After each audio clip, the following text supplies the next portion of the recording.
하나님의 말씀은 살았고 활력이 있다는 히브리서 4장 12절 말씀으로 지어진 이름입니다. 뜨인돌 교회의 표어는 살아있는 말씀과 깨어있는 성도들의 교회였습니다. 두 교회의 공통점이 하나님의 말씀이 살았다. 이것을 강조하는 교회라는 공통점이 있습니다.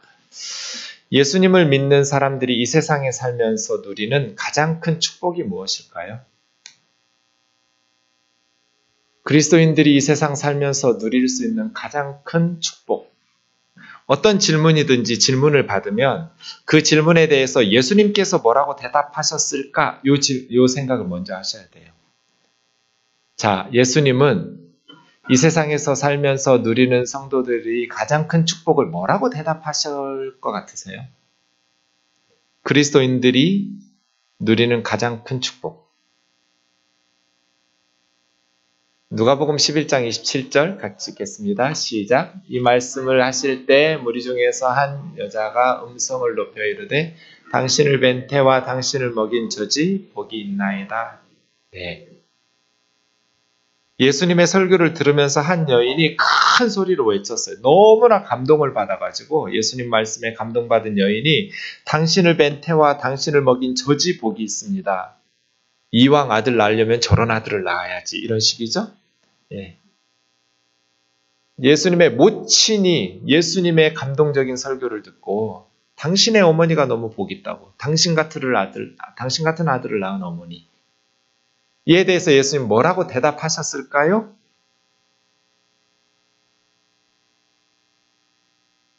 (28절) 같이요. 시작. 예수께서 이르시되 오히려 하나님의 말씀을 듣고 지키는 자가 복이 있느니라. 예수님의 대답은 뭐예요? 네. 성모 마리아 되는 것보다 하나님의 말씀을 듣고 지키는 자가 더 복이 있다. 최고의 축복이에요. 예수님의 모친이 되는 것보다 하나님의 말씀을 듣고 지키는 자가 더 복 있는 사람이라고. 세상 사람들은 돈 많고 높은 권력과 지위를 가진 사람들이 복되게 산다고 생각할지 모르겠지만 예수님의 생각은 좀 달랐어요.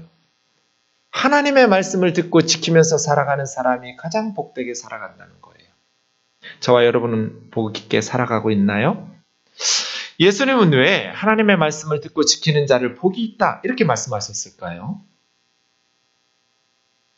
여호수아 1장 8절 말씀 같이요. 시작. 이 율법책을 내 입에서 떠나게 하지 말며 주야로 그것을 묵상하여 그 가운데 기록된 대로 다 지켜 행하라.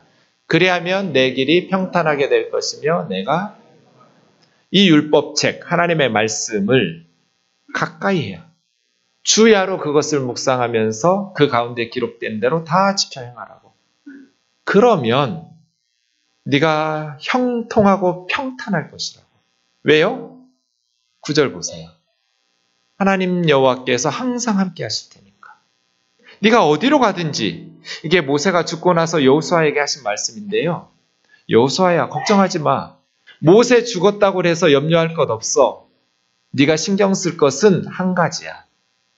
율법책을 가까이 하고 주야로 묵상하고 그 가운데 기록된 대로 오른쪽 왼쪽으로 치우치지 말고 살아가면 돼. 그럼 너 어디 가든지 형통할 거야. 왜요? 내가 너와 함께 할 테니까. 그래서예요. 하나님께서 우리와 함께 하시면 우리가 평안하고 형통하게 되겠죠? 하나님께서 우리와 함께 하시려면 우리 어떻게 하면 돼요?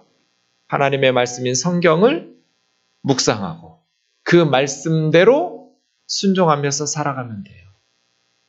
그래서 예수님께서는 어머니가 되는 것보다 예수님의 어머니가 되는 것보다 하나님의 말씀을 듣고 지키는 자가 복이 있다. 왜? 하나님께서 함께 하실 테니까. 그리고 그가 하는 일이 형통할 테니까.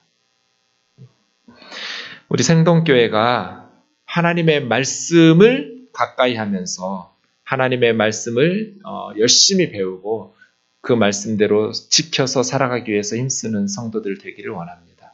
저는 이것이 가장 바람직한 신앙생활이라고 생각해요. 신앙생활에 여러 요소가 있어요. 선교, 구제, 기도, 예배 모든 게 많죠. 그러나 가장 중요한 것이 무엇인가 하면 하나님의 말씀을 바르게 깨닫고 그 말씀대로 삶 속에서 실천하면서 살아가는 것. 이게 신앙생활의 기초이어야 돼요. 무엇을 하든지. 하나님의 말씀을 제껴놓고 봉사 열심히 하고 선교 열심히 하고 구제 열심히 하면 하나님의 영광이 나타날 수가 없어요. 하나님 뜻 잘 모르거든요. 자기 욕심, 자기 자랑은 될 수 있을지 몰라도 하나님을 기쁘시게 하는 봉사가 되지 못해요. 그래서요. 무엇을 하든지 신앙생활의 가장 중심에는 하나님의 말씀을 가까이 하고 그 하나님의 말씀을 실천하면서 살아가는 것이 핵심이에요. 그런데 일주일에 한 번씩 교회 나와서 몇십 분 설교 듣고 하나님의 말씀대로 살아가는 건 불가능해요. 여러분의 목사인 저는 그런 능력이 없어요. 그냥 일주일에 한 번만 설교 들어도 세상에서 말씀대로 잘 살아갈 수 있도록 만들 능력이 저에게는 없단 말이에요. 그래서 날마다 말씀을 묵상해야 돼요. 날마다. 여호수아서도 주야로 묵상하라고 그랬잖아요. 밤낮으로 하나님의 말씀을 가까이 하면서 네 입에서 떠나지 말게 하라고. 그래서 우리는 뜨인돌에서 해오던 대로 매일 성경이라는 말씀 묵상 교재를 가지고 앞으로 목회할 거예요. 유치부에서부터 작년부까지 본문이 똑같아요. 아이들에게 맞게 그림 그려가면서 유치부는 유치부대로 또 초등학생, 중고등학생 다 제각각 나이에 맞게 편집되어 있지만 본문은 똑같아요. 그러면 엄마 아빠하고 아이들하고 똑같은 본문으로 날마다 말씀을 묵상하게 돼요. 오늘 어린이 주일인데 부모가 아이들에게 해줘야 될 가장 좋은 선물은 좋은 습관 들이는 거예요. 아이들에게 좋은 습관을 길들이면 늙을 때까지 그 습관대로 살아가게 돼요. 어렸을 때 나쁜 습관이 길들이면 정말 이거 고치기가 어려워요. 부모들이 자녀들에게 선물해 주어야 될 가장 좋은 선물, 좋은 습관. 그 중에서 가장 좋은 습관은 말씀을 날마다 묵상하는 습관이에요. 아이들이 날마다 자기 나이대에 맞게 성경을 묵상하면서 큐티하는 것. 교회에서 아무리 가르치고 싶어도 가정에서 부모님들이 도와주지 않으면 불가능해. 그러니 집에서 이미 지난 주일에 아니면 혹은 오늘 아이들에게 각 부서마다 매일 성경 묵상 교재를 다 나눠주었거든요. 그거 어디 있는지 그냥 집에서 방치시키지 말고 날마다 아이들에게 꼬박꼬박 말씀 묵상할 수 있도록 훈련, 좋은 습관을 길들여야 돼요. 그러면 평생에 하나님께서 그 아이와 함께 하실 거예요. 형통하게 될 거예요. 말씀과 동행하는 아이로 만들어야 돼요. 여러분이 먼저 말씀을 묵상하셔야 아이들에게 가르칠 수 있겠죠? 네. 그래서요. 오늘 말씀 묵상한 것을 내일 새벽 기도 때 설교할 거예요. 그리고 일주일 동안 말씀 묵상한 본문 중에 하나를 주일에 설교할 거예요. 그리고 주일 설교한 내용을 캠프 모임, 목장 모임에서 다시 나눌 거예요. 4번씩 반복하게 되어 있어요. 개인적으로 말씀 묵상하고 그 다음날 새벽에 설교하고 주일 설교하고 소그룹 모임에서 함께 나누고 이렇게 우리 생동교우들이 날마다 성실하게 하나님의 말씀인 성경을 묵상하고 설교를 듣고 삶을 나누고 함께 기도한다면 시간이 흐를수록 우리 교회는 말씀 위에 든든히 세워지게 될 거예요. 아멘이죠? 여러분이 말씀 묵상을 게을리하면 우리 교회는 그저 그렇고 그런 교회가 될 거예요. 그러나 우리가 말씀 묵상을 열심히 하면 우리 교회는 말씀 위에 세워지기 때문에 견고하게 세워질 거예요. 뜨인돌교회 팀 사역이 깨어지고 목사님들이 떠난 후에 저 혼자 남았을 때 너무나 불안했어요.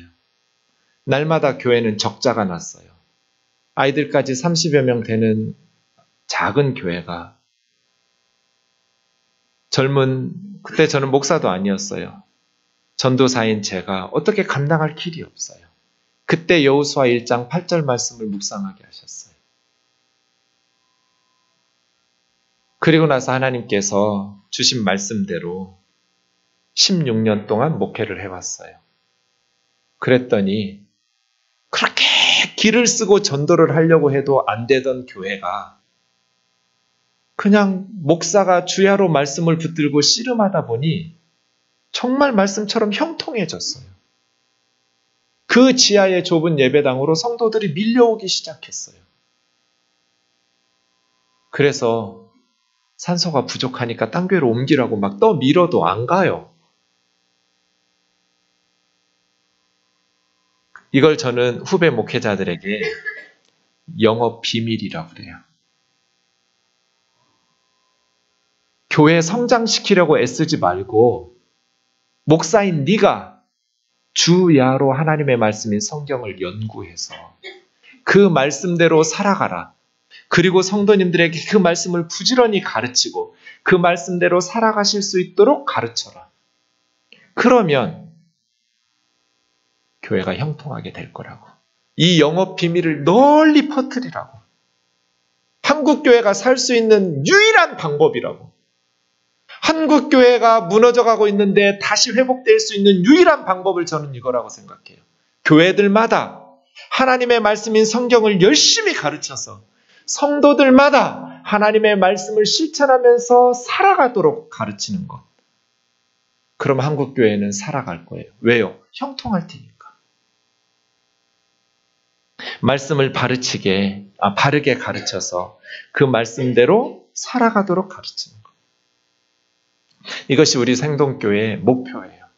우리 교회가 그러한 교회 되기를 원합니다. 성도가 성도다워지고 교회가 교회다워지려면 말씀을 제대로 배워야 돼요. 성도들의 입장에서 보면 교회는 많은데 갈 교회가 없어요. 여러분 춘천에서 우리 교회까지 나오는 가정이 있어요. 제가 춘천 가봤는데요. 겁나 멀어요. 매주 나와요. 동네 교회로 가라고 그랬어요. 다 돌아봤어요. 물론 좋은 교회들 아직 못 찾으셔서 그러시겠지만 성도들의 입장에서 보면 갈 교회가 없어요. 목사들은 많아요. 그런데 말씀대로 살고 싶은데 말씀대로 운영되는 교회 좀 다녀보고 싶은데 그런 교회를 찾기가 너무 힘들어요. 그래서 제가 이걸 영업 비밀이라고 말해요. 네가 문제다. 목사가 문제다. 목사들이 말씀대로 밤낮 주야로 말씀을 연구하고 그 말씀대로 가르치고 목사가 먼저 실천하면서 말씀대로 살아가면 왜 교회가 어려워지겠어요? 말씀대로 살아보고 싶은 성도들이 여기저기 떠돌아다녀요. 교회 안 다니는 크리스찬이 100만 명이 넘어요. 이 가나안 성도라고 그래요. 거꾸로 하면 가나안은 안 나가예요. 안 나가. 평균 10년 이상 다녔던 사람들이에요. 교회를.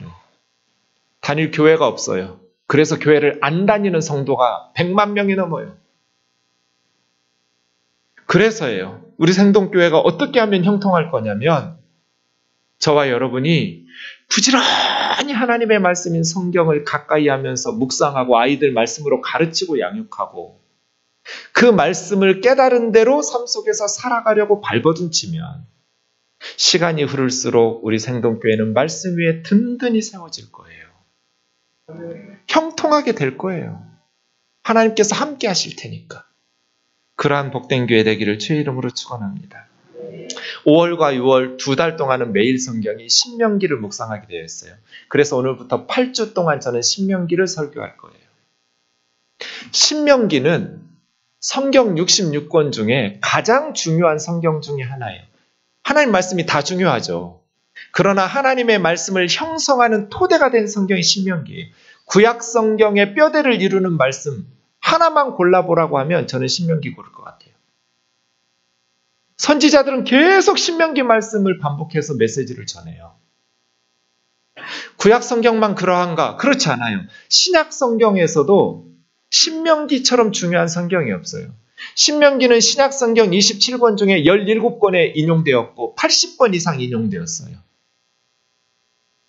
예수님께서도 사탄의 시험을 물리치시는 3가지 말씀을 다 신명기에서 사용하셨어요. 그렇게 신명기는 신약 성경의 기독교를 뼈대를 이루는 성경이 신명기예요. 구약 성경에서 신약에 많이 인용된 4개의 성경이 창세기, 신명기, 시편, 이사야예요. 그런데 성도님들은 수십 년 교회 다니면서도 신명기가 중요하다라는 것조차도 모르고 다녀요. 성경학자들은 다 알아요. 신명기가 얼마나 중요한 성경인지. 그래서 아크마이어라는 유명한 신학자 같은 사람은 신약 성경을 이해하기 위해서 신명기보다 더 기본적이고 중요한 성경은 없다. 이렇게 말해요. 신약 성경 제대로 이해하려면 신명기를 알아야 된다.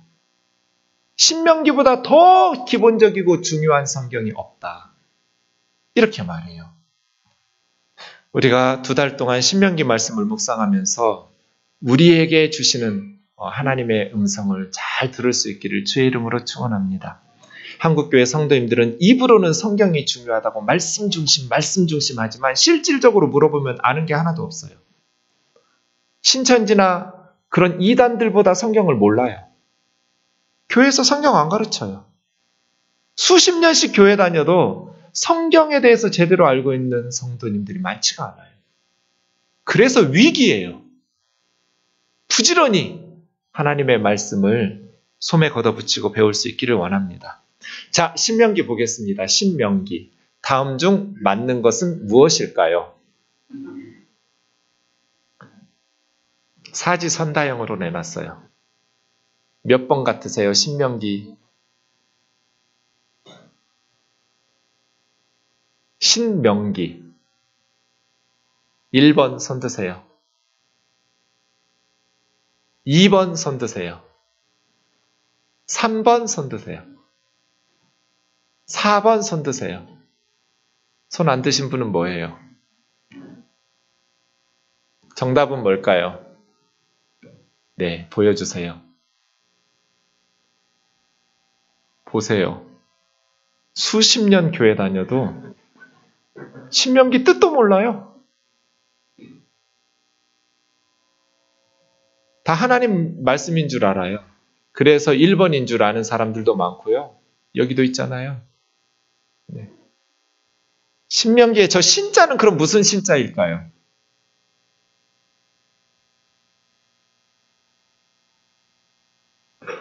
공부 좀 합시다. 거듭할 신자예요. 반복하다, 그런 되풀이하다. 그래서요.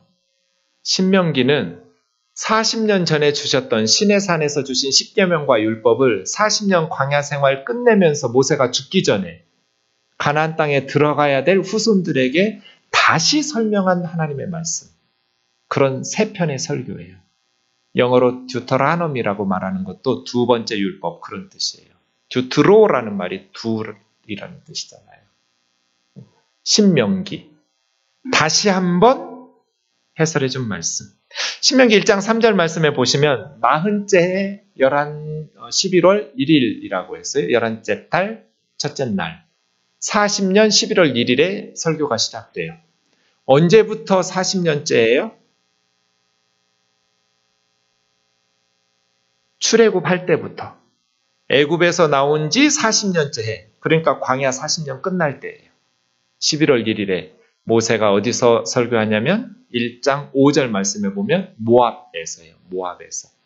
네. 요단강 건너편 모압 땅에서 이 율법을 설명하기 시작했다. 이 설명이라는 단어가 베르라는 말인데요. 이 단어는 명백하고 분명하게 만들어 주었다. 그런 뜻이에요. 설명이에요. 설명. 저는 이게 설교 같아요. 설교는 하나님의 말씀을 설명해 주는 것. 성도들에게 감동을 주는 것이 아니에요. 여러분 감동받고 싶으면 다큐멘터리 영화를 보세요. 감동적인 거 겁나 많아요. 설교 시간에는 좋은 예화들 가지고 감동 주는 시간이 아니에요. 저는 여러분이 감동을 받든지 말든지 관심도 없어요. 저의 관심은 딱 하나예요. 성경 본문을 바르게 설명해 주는 것. 성경을 바르게 설명해 주면 이 하나님의 말씀이 너무나 좋기 때문에 감동받게 돼 있어요. 인위적으로 조미료를 넣지 않아도 하나님의 말씀이 너무나 아름답고 선하기 때문에 성경을 바르게 설명해 주기만 하면 은혜 받게 돼 있어요. 그래서예요. 이런저런 예화들 들으려고 하지 마시고 하나님의 말씀인 성경 본문을 가지고 씨름하면서 이 말씀이 우리의 뼛속 깊이 스며들어서 우리의 가정과 교회와 이 사회를 새롭게 하게 하기를 주의 이름으로 축원합니다. 신명기 자체가 설교예요. 모세의 설교. 여기에 설교를 만들려는 인위적인 노력을 드릴 필요가 없어요. 말씀 자체가 선포고 설교이거든요. 신명기의 구조를 보시면 세 부분으로 되어 있어요. 1장부터 4장까지는 과거예요. 그리고 4장부터 29장 1절까지는 현재예요. 그리고 마지막 29장에서부터 32장까지는 미래예요. 34장까지는 모세의 죽음이 기록되어 있어요. 대부분은 가운데 부분인데요. 네, 10계명의 순서대로 하나님이 주신 율법을 설명해 주는 거예요. 자, 지도를 좀 보시면 이스라엘 백성들이 이집트, 애굽에서 출애굽했어요. 그리고 홍해바다 건넜죠?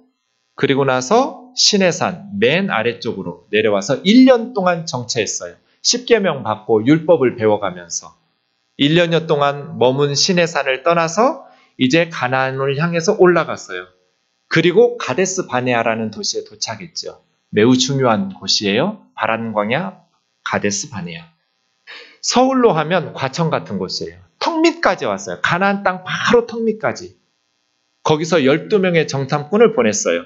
40일 동안 정탐하고 돌아왔는데 안타깝게도 이스라엘 백성들이 10명의 정탐꾼의 말을 들으면서 38년간 다시 광야로 들어가서 헤매이면서 총 40년의 광야의 삶을 살아냈어요. 그리고 신명기가 시작되었을 때는 저 위쪽에 모압 도착했어요. 모세는 가나안 땅을 건너지 못하고 그 모압에서 죽었죠.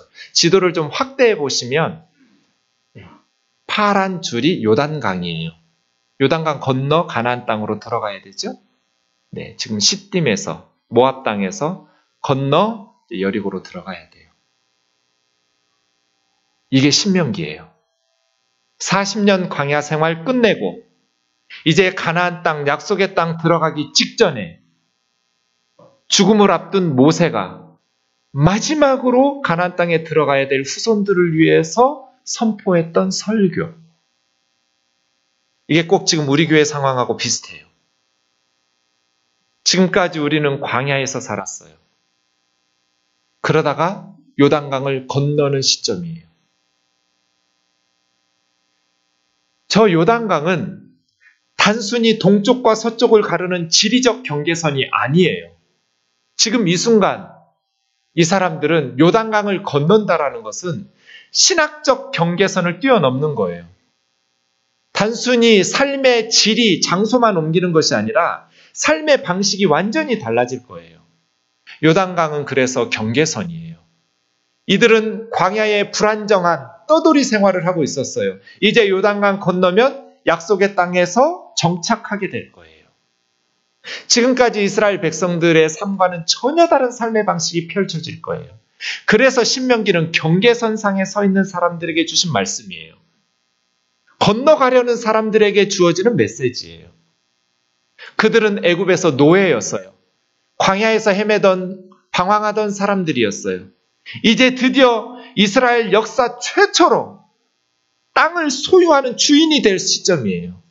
그들의 조상도 가나안 땅에서 방황하고 떠돌아다녔지 그 땅의 주인은 아니었어요. 그런데 드디어 40년 만에 이스라엘 백성들이 광야 생활을 마무리하면서 가나안 땅에 들어가기 시작하는 바로 직전에 숨 막히는 순간이에요. 긴장되겠죠. 가나안 땅에는 많은 사람들, 견고한 성읍들이, 군사들이 기다리고 있으니 여호수아는 건너가서 전쟁을 치러야 돼요. 두렵고 떨리는 긴장된 순간, 숨 막히는 긴장감이 감돌고 있을 때 모세는 마지막 힘을 내어서 이스라엘 백성들에게 요단 강가에서 약속의 땅 앞에서 하나님의 말씀을 선포하고 있어요. 그 말씀을 우리가 귀 기울여 들으면서 영적인 통찰력을 얻을 수 있기를 원합니다. 왜냐하면 우리가 비슷한 상황이거든요. 8장 1절 말씀 같이 읽겠습니다. 시작. 내가 오늘 명하는 이 모든 명령을 너희는 지켜 행하라. 그리하면 너희가 살고 번성하고 여호와께서 너희 조상들에게 맹세하신 땅에 들어가서 그것을 차지하리. 네. 모세가 말하는 핵심이 이거예요. 내가 오늘 너희에게 명령하는 이 하나님의 말씀을 지켜 행하라. 자녀들아, 백성들아, 나는 여기서 죽지만 너희가 요단강 건너갈 것이니까 내가 오늘 너희에게 가르쳐주는 이 하나님의 말씀을 지켜 행해라. 그러면 너희가 살 거야. 그리고 하나님께서 너희에게 약속하시고 맹세하시면서 주신 그 적과 꿀이 흐르는 축복의 땅을 차지하게 될 것이다. 이게 핵심이에요. 우리 자녀들에게 어린이날, 어린이주일을 맞이해서 우리가 가르쳐야 될 핵심 메시지가 뭐예요? 하나님의 말씀을 지켜 행해라. 아들아, 딸아, 하나님의 말씀을 지켜 행하면 너는 살 거다. 그리고 번성할 것이고 하나님께서 너에게 형통하게 해주실 거다. 하나님의 말씀을 지켜 순종하면서 살아가거라. 이거 아니에요? 모세의 메시지는 이거였어요. 그러기 위해서 2절이요. 같이요. 시작. 내 하나님 여호와께서 이 40년 동안에 내게 광야길을 걷게 하신 것을 기억하라. 잊어버리지 마라. 40년 광야의 삶을 기억해라. 이것이 신명기의 핵심 메시지예요. 이것은 우리에게도 핵심 메시지예요. 19년 동안 광야에서 살았던 뜨인돌 교우들, 38년 동안 광야에서 살았던 생동 교우들, 앞으로 어떻게 살아야 돼요? 제가 요즘 매일 우리 김정구의 목사님 만나는데, 목사님 이제 설교 안 하실 거잖아요. 설교 좀 많이 하세요. 제가 그러거든요. 저 좀 쉬게. 목사님 설교 좀 많이 하시라고. 앞으로 계속 쉬실 거니까. 네, 싫대요. 정 목사가 해. 목사님 설교하면 무슨 얘기 하시고 싶으시겠어요? 전 모세 같은 얘기 하시고 싶을 것 같아요. 내가 여러분에게 전하는 이 하나님의 말씀을 지켜 사십시오. 생동교우 여러분. 그러면 여러분이 살 겁니다. 여러분이 형통할 겁니다. 하나님의 말씀대로 순종하면서 살아가십시오. 그러면 우리 생동교회가 형통할 겁니다. 그 얘기 하시고 싶지 않으시겠어요? 모세가 무슨 얘기 하겠어요? 죽음을 앞둔 모세가 자기 사역을 마무리하면서 오늘 내가 명하는 이 하나님의 말씀을 지켜 살아라. 그러면 너희가 가나안 땅에 들어가서 살 거다. 그리고 번성할 거다. 하나님께서는 우리 조상들에게 약속하신 그 땅을 차지하게 할 것이다. 광야에서 살았던 이 고난했던 힘겨웠던 삶을 잊어버리지 마라. 하나님께서 인도하셨던 이 광야의 고난의 삶을 기억하라는 거예요. 광야가 어떤 곳이에요? 오늘 본문에 세 가지로 이야기해요. 광야는 첫 번째 광대한 곳이에요. 광대한 곳. 넓을 광자예요. 가도 가도 끝이 없는 모래 사막이에요. 하나님께서 우리를 광야로 훈련시키시는데 끝이 없어요. 두 번째 광야는 위험한 곳이에요. 불뱀과 전갈이 있는 위험한 곳. 미투 운동 보세요. 한순간 눈 잘못 파면 평생 쌓아놓았던 것 다 무너져요. 우리 신앙생활이 그래요. 광야같이 위험해요. 잠깐 한눈 팔면 천길 낭떠러지예요. 세 번째 광야는 굶주리고 목마른 곳이에요. 모래밖에 없어요. 농사를 지을 땅이 없어요. 우물이 없어요. 그러니 고통스러운 곳이 광야예요. 특별히 광야가 어려운 이유는 신명기 8장에서 3번 반복된 단어가 있어요. 낮추시는. 낮아져야 돼요. 2절, 3절, 16절. 낮추시고, 낮추시고, 낮추시고. 그래서 광야는 힘든 곳이에요. 우린 낮아지기 싫거든요. 광야에서는 우리 힘으로 할 수 있는 게 아무것도 없어요. 그냥 하나님의 은혜를 바라만 보아야 돼요. 애들 학원비 못 보내요. 아픈 어머니 약 못 사드려요. 내 힘으로 할 수 있는 게 하나도 없어요. 모래밖에 없어요. 농사 못 지어요. 그냥 하나님만 붙들고 살아야 돼요. 그렇게 40년 살았어요. 인간의 자존심이 다 무너지는 곳이 광야예요. 하나님께서 우리를 예수님처럼 겸손하게 낮추시는 곳이 광야예요. 예수님이 낮아지시고 비우셔서 종의 모습으로 우리를 살리신 것처럼 우리도 예수님처럼 낮아져야 사람들을 살려낼 수 있거든요. 그래서 광야의 훈련이 필요해요. 출애굽기 15장에 보면 홍해바다를 건너고 밤새도록 춤을 추었어요. 소고치며 춤추며 찬양했어요. 홍해바다를 건넌 이스라엘 백성들이 그 구원의 감격에 하나님을 찬양하며 노래했어요. 그런데 바로 그 다음 22절부터는 3일 동안 물 한 방울도 찾지 못한 수루 광야. 홍해바다를 건넌 직후부터는 광야가 시작됐어요. 구원받은 성도들에게 가나안 땅이 펼쳐지는 게 아니에요. 홍해바다 건너고 나면 적과 꿀이 흐르는 땅이 눈앞에 보이는 것이 아니라 가도 끝없는 광활한 광대한 광야 말이에요. 사흘을 걸었지만 물 한 방울을 얻지 못한 사막 말이에요. 왜 하나님께서 구원받은 하나님의 백성들을 광야로 내모르실까요? 우리를 훈련시키시기 위해서죠. 우리를 낮추시면서 하나님의 백성답게 훈련시키시기 위해서라고 말씀하셔요. 정채봉 시인의 콩씨 집안의 가정교육 방법이 두 가지가 있어요. 하나는 광야로 내보내는 자식들이 있고요. 온실로 들여보내는 자식들이 있어요. 광야로 내보낸 자식은 뭐가 될까요? 대답 안 하면 설교가 멈춰져요. 광야로 내보낸 자식은 뭐가 될까요? 콩나무가 되죠. 온실로 들여보낸 자식은 뭐가 될까요? 하나님은 우리가 콩나무 되기를 원하실까요? 콩나물 되기를 원하실까요? 대답 잘하세요. 하나님은 우리를 콩나무 되게 하시는 분인가요? 콩나물 되게 하시는 분인가요? 그럼 우리 어디 가야 돼요? 광야 어떤 곳이에요? 세 가지 말했잖아요. 광대하고 위험하고 굶주리고 목마른 곳이라고. 인간의 자존심이 무너지는 곳이라고. 혈기를 부려도 안 돼요. 짓밟으시거든요. 내 독소와 찌꺼기가 다 쏟아져 나가야 돼요. 완전히 영적으로 성화돼야 돼요. 적당히 훈련이 안 돼요. 이게 광야예요. 오늘날 교회가 심리치료기관이 된 것 같다고 탄식해요. 만병통치약을 팔아내는 싸구려 약장수 같다고. 기도만 하면 된다고. 만사형통하다고. 그래서 막 쓰는 종교는 아편과 같다고. 아편이 뭐예요?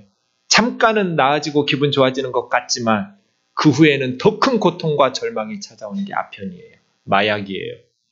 진정한 치료가 아니에요. 교회가 그런 곳으로 변질되어서는 안 돼요. 물론 고통받는 성도들이 위로받는 곳이기 해요. 교회 기능 중에 격려와 위로가 필요한 교우들이 있어요. 하지만 본질적으로 교회는 훈련소예요. 광야예요. 저 악하고 부도덕한 세상에서 예수님의 제자답게 살아내는 건 쉬운 일이 아니에요. 믿지 않는 세상 속에서 믿음을 지키면서 살아내는 것은 보통 쉬운 일이 아니에요. 그래서 훈련이 필요해요, 교회에서. 그런데 성도들이 교회 오면 너무나 징징대요.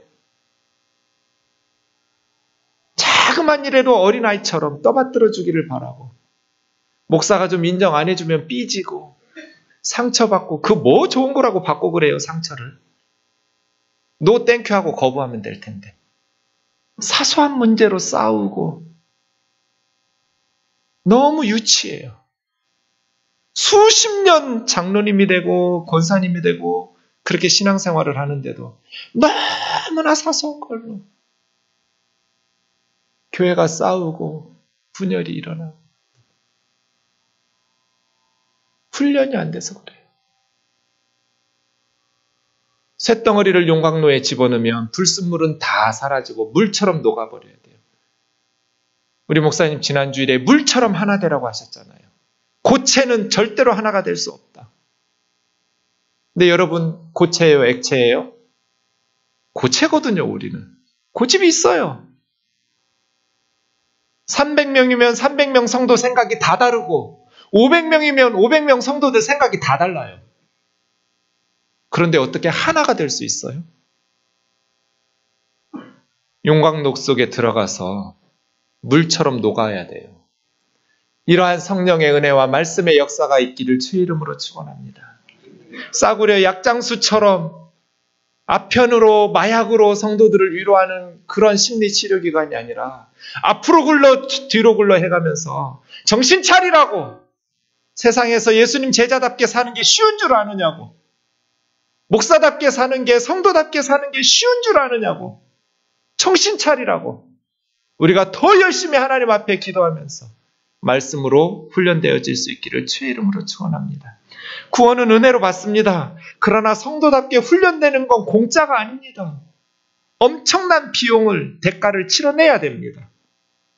이게 광야입니다. 요한계시록 12장 6절에 보면 교회가 있어야 될 곳이 광야입니다. 하나님께서 교회를, 이 여자가 교회인데요, 양육하기 위해서 예비하신 곳이 광야예요. 구원받은 성도들은 반드시 광야의 훈련을 통과하게 되어 있어요. 처음에 예수님을 믿으면 너무 좋아요. 너무 행복해요. 이런 세상이 다 있었나 싶어요. 그런데 점점 예수님을 믿어도 안 되는 게 있어요. 기도를 해도 들어주시지를 않아요.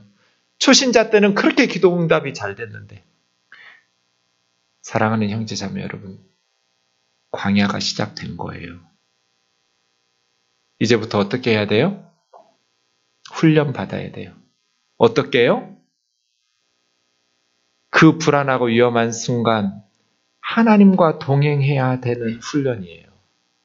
하나님과 함께 광야를 걸어내. 광야는 은혜로 사는 곳이에요. 내 힘으로 사는 곳이 아니에요. 하나님께서 만나와 매출하기를 내려주셔야 사는 곳이에요. 말씀 3절 보세요.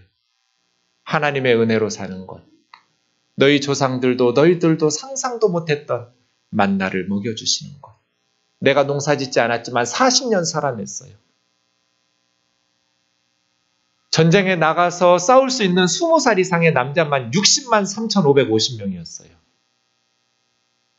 여인들까지 아이들까지 하면 거의 200만 명이 됐을 거예요. 이 사람들 2, 3일만 먹일래도 엄청난 양이 필요할 거예요. 그런데 날마다 만나와 매출하기로 먹이셨어요. 불기둥 구름기둥으로 40년을 살아냈어요. 광야는 우리 몰아넣고 하나님은 뒷짐지고 팔짱 끼고 계시는 곳이 아니에요. 우리와 함께 광야로 함께 뛰어드시는 분은 하나님이세요. 광야는 하나님이 함께 가시는 곳이에요. 먼저 앞서 가시는 곳이에요. 그래서 우리가 지금 혼자 광야에 있는 것 같지만 우리 주님이 저와 여러분과 함께 동행하시는 것을 믿으시기 바랍니다. 광야는 주님의 은혜로 살아가는 곳이에요. 그렇게 주님이 없이는 살 수 없다는 것을 훈련받는 곳이 광야예요. 요단강 건너가서 가나안 땅에서도 그 하나님을 기억하라는 거예요.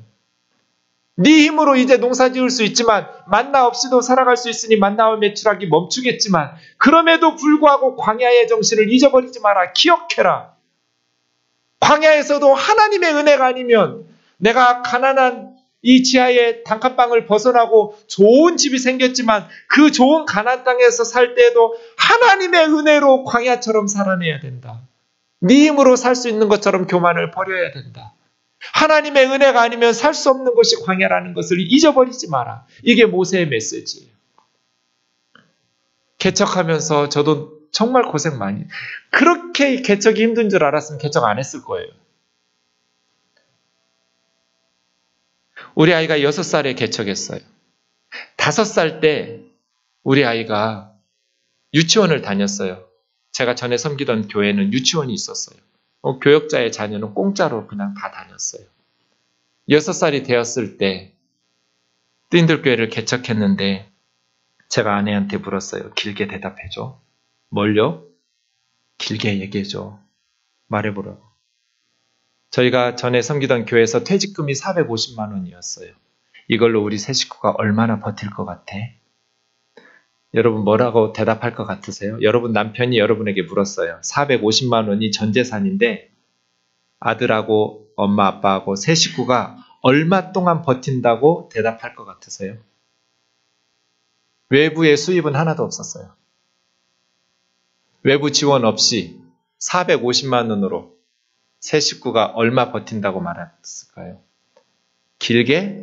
길게 좀 대답해줘. 1년 버티겠네. 생각보다 길었어요. 1년 동안 사례비 없어. 1년 후에 내가 월급 갖다 줄게. 교회 개척했는데 어떤 교회도 지원이 없었어요. 교회 운영도 힘든데 어떻게 집에 돈을 갖다 줘요? 450만 원으로 1년을 버텼어요. 그 다음에는 어떻게 살았을까요? 교회가 부흥했어야 되는데 부흥이 안 됐어요. 저는 부흥할 줄 알았거든요. 안 되더라고요. 발버둥을 치고 그렇게 열심히 눈물로 금식을 밥 먹듯 하면서 기도하는데도 부흥이 안 돼요. 아이 유치원이 한 20만 원 넘었어요. 유치원은 어떻게 보내요? 돈이 없는데. 450만 원으로 1년을 살아야 되는데. 그래서 홈스쿨을 했죠. 5살 때는 1년 동안 유치원을 다녔던 우리 아이가 6살 때는 홈스쿨인데 말이 홈스쿨이지 엄마 아빠 따라서 전도지 꽂고 다녔어요. 다른 친구들 유치원 다닐 때 돈이 없으니까 전도하고 다녔어요. 근데 그 다음 7살이 되었어요. 1년이 지나서.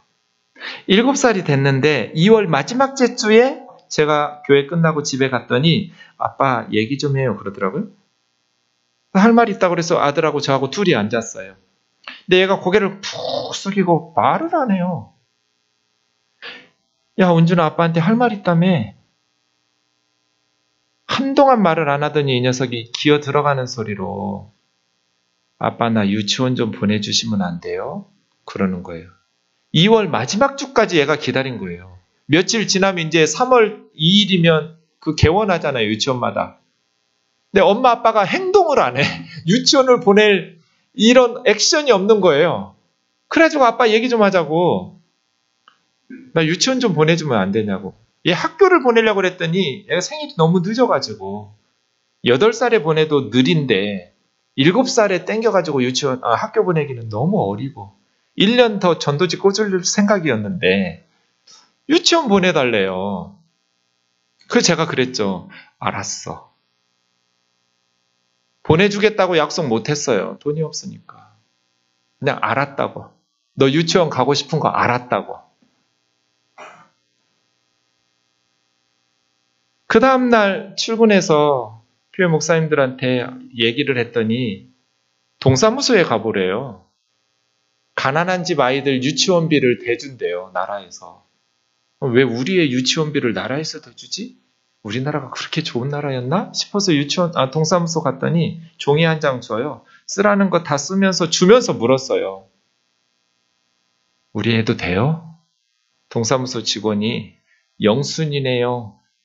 가진 게 하나도 없으니까 영순이래요. 그래도 집에 와서 말을 못했어요. 50%만 지원이 됐거든요. 나머지 50%도 10만 원인데 매달 10만 원 돈이 없어요. 그러니 말을 않고 있었는데 한참 있다가 말했어요. 여보, 사실은 내가 퇴근하면서 동사무소 들렀다 왔는데 나라에서 50%를 지원해 준다네.